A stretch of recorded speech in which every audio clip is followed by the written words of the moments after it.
Good morning students. आज का हमारा टॉपिक मॉडल्स। तो स्टार्ट करते हैं मॉडल के साथ में।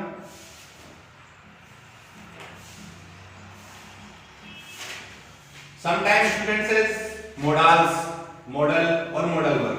These all are right. Let's start कि मॉडल होते क्या हैं। सबसे पहले देखते हैं कि मॉडल कब यूज होता है, कैसे यूज होता है, कहाँ यूज होता है। सबसे पहली बात तो मॉडल्स ऑक्सिलरी वर्ब के अंतर्गत ही आता है। ऑक्सिलरी वर्ब क्या होता है? Helping verb. क्लियर? तो इसका मतलब क्या होगा?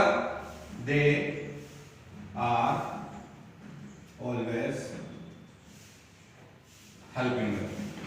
ये हमेशा क्या होंगे? हेल्पिंग वर्ब होंगे। Second, they take V1। जब ऑक्सिलरी वर्ब होगा मॉडल, तो ये कोई ना कोई सी वर्ब की फॉर्म तो लेगा। तो ये हमेशा वर्ब की कौन सी फॉर्म लेगा? फर्स्ट फॉर्म लेगा। ठीक है ना? एक एग्जांपल के तौर पर देखते हैं।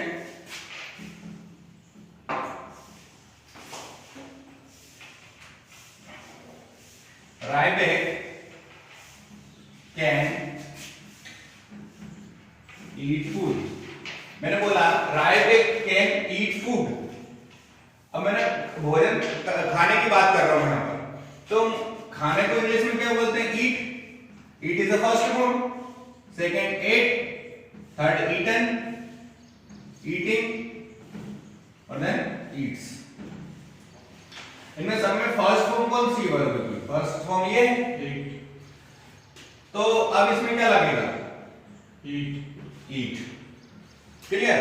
तो क्या हो गया? मॉडल हमेशा कौन सी फॉर्म लेगा? वर्ब की फर्स्ट फॉर्म ही लेगा। क्लियर? यहां तक समझ में आया? मतलब मॉडल कितनी होती है कितनी नहीं होती वो तो अपन बाद में चर्चा करेंगे, लेकिन अभी देख लेते हैं कि मॉडल किस प्रकार से काम करती है। वर्ब की जो मॉडल होती है वो हमेशा क्या होती है? Auxiliary verb. ऑक्सिलरी वर्ब मतलब हेल्पिंग वर्ब। ये मेन वर्ब का काम नहीं करती है, ये मेन वर्ब की सहायक क्रियाएं होती है।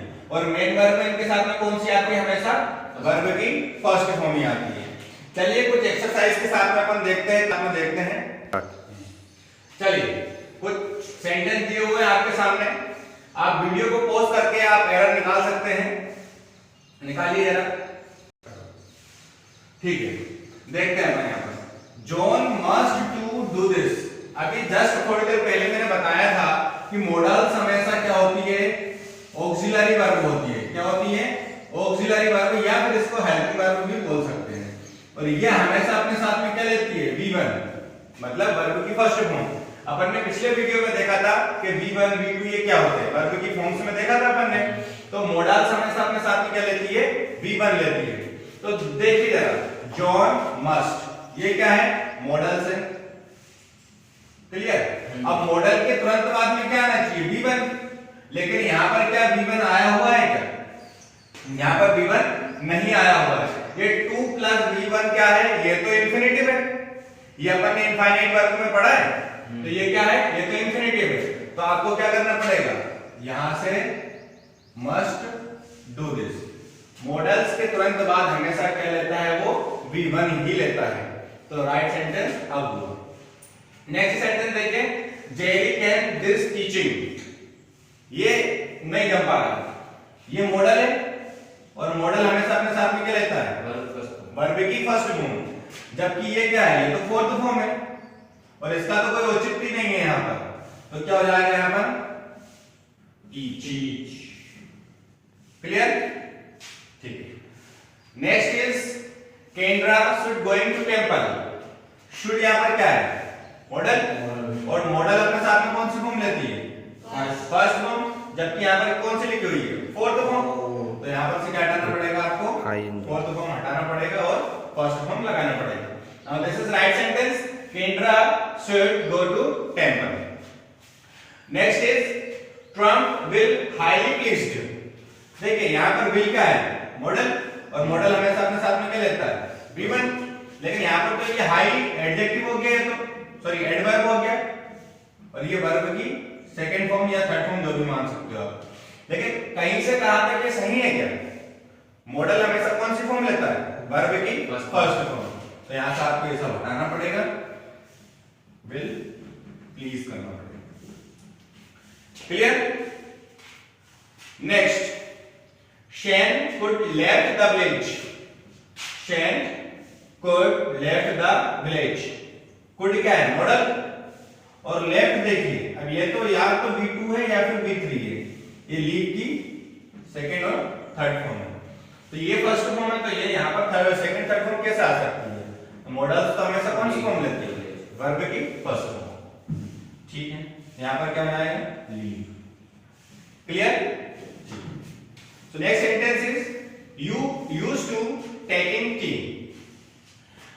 You used to, ये भी कल अपन ने मॉडल में देखा था, used to है ना, थोड़ा सा अपन ने बताया था उसके ऊपर। used to और used to मॉडल है, तो मॉडल हमेशा कौन सी फॉर्म लेती है? First form. लेकिन यहाँ पर कौन सी फॉर्म लगी हुई है? Fourth form. तो ये हटा कर क्या करना पड़ेगा? Sorry, take T. Clear? Now this is correct sentence. Next, it may raining. may again model है और मॉडल के साथ में कौन सी फॉर्म लगती है? V1। तो यहां पर से इसको हटाना पड़ेगा और V1 क्या हो जाएगा? रेन। आई होप कि आप लोगों को समझ में आया होगा कुछ एग्जांपल के साथ में कि मॉडल हमेशा अपने साथ में कौन सी फॉर्म लेती है? First form. क्या एरर होती है, क्या एरर नहीं होती है? यूजुअली एग्जाम में क्या होता है कि आपको इसी प्रकार से एरर दी जाती है कि जैसे मॉडल है और मॉडल के साथ में कोई सी दूसरी फॉर्म दे दी जाती है, जबकि बाद में फर्स्ट फॉर्म लेता है मॉडल। ठीक है, तो आई थिंक कि इतना सफिशिएंट है आपको एग्जांपल समझने के लिए। So thank you.